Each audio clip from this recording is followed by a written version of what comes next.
President Trump delivered his first State of the Union address, followed by Representative Joseph Kennedy III's response for the Democrats. Our reporters offered instant analysis, fact-checked the speech and annotated the transcript. The centerpiece of the State of the Union address was what Mr. Trump called a down-the-middle compromise on immigration, but Democrats booed some of his proposals. The president called for bipartisan unity, citing infrastructure, but he gave no details and offered no roadmap for how to enact such an ambitious plan. Also notable was what he left out.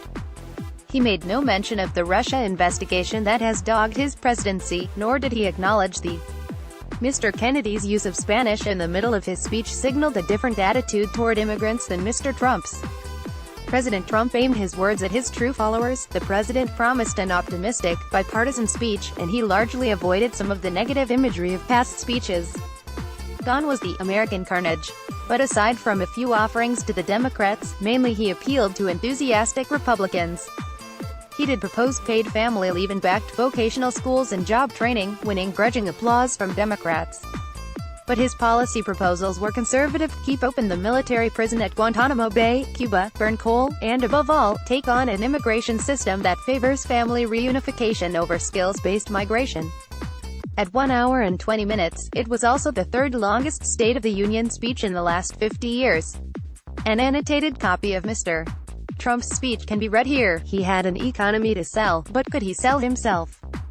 When he took office, President Trump painted a bleak picture of a country ravaged by economic turmoil, a landscape of American carnage, as he so memorably put it. A year later, he presented the nation on Tuesday night with a different narrative, one of a booming economy and a new American moment. The stock market has smashed one record after another. Retirement accounts have gone through the roof. Companies are roaring back to the United States.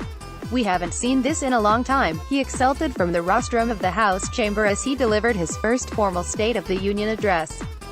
It's all coming back. Never mind that in some fundamental ways the economy is growing no faster than it did at points during President Barack Obama's second term. Mr. Trump is at heart a salesman, and he rarely lets details get in the way of a good story. And by some measures, he has managed to convince many Americans, especially corporate leaders, that the economy really is surging in a way it has not for years. The challenge for Mr. Trump is that even as he sells the economy with the fervor of a real estate developer, he has not been able to sell himself. His approval ratings remain at historic depths, and effectively unchanged after a year in office. His success at passing tax cuts and the continued progress of the economy he inherited have not changed the dismal views that a sizable majority of Americans hold of their president. Read more of Peter Baker's analysis here. Kennedy gave the Democratic response, from Fall River, Massachusetts. Representative Joseph P. Kennedy III, the grandson of Robert F. Kennedy, emerged on the national stage to give the Democratic response, from a proud American city, built by immigrants. Here are some excerpts. It would be easy to dismiss the past year as chaos, partisanship, politics, but it's far bigger than that.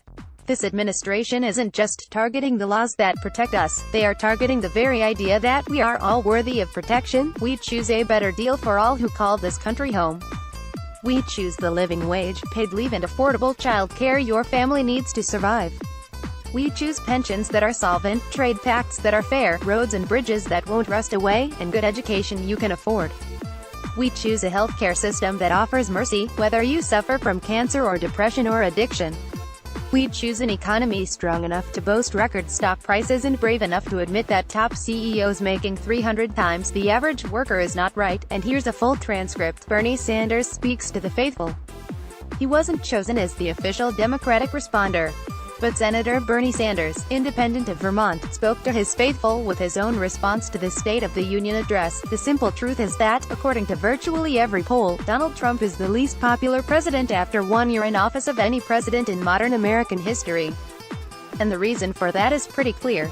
The American people do not want a president who is compulsively dishonest, who is a bully, who actively represents the interests of the billionaire class, who is anti-science, and who is trying to divide us up based on the color of our skin, our nation of origin, our religion, our gender, or our sexual orientation. A dispute over infrastructure.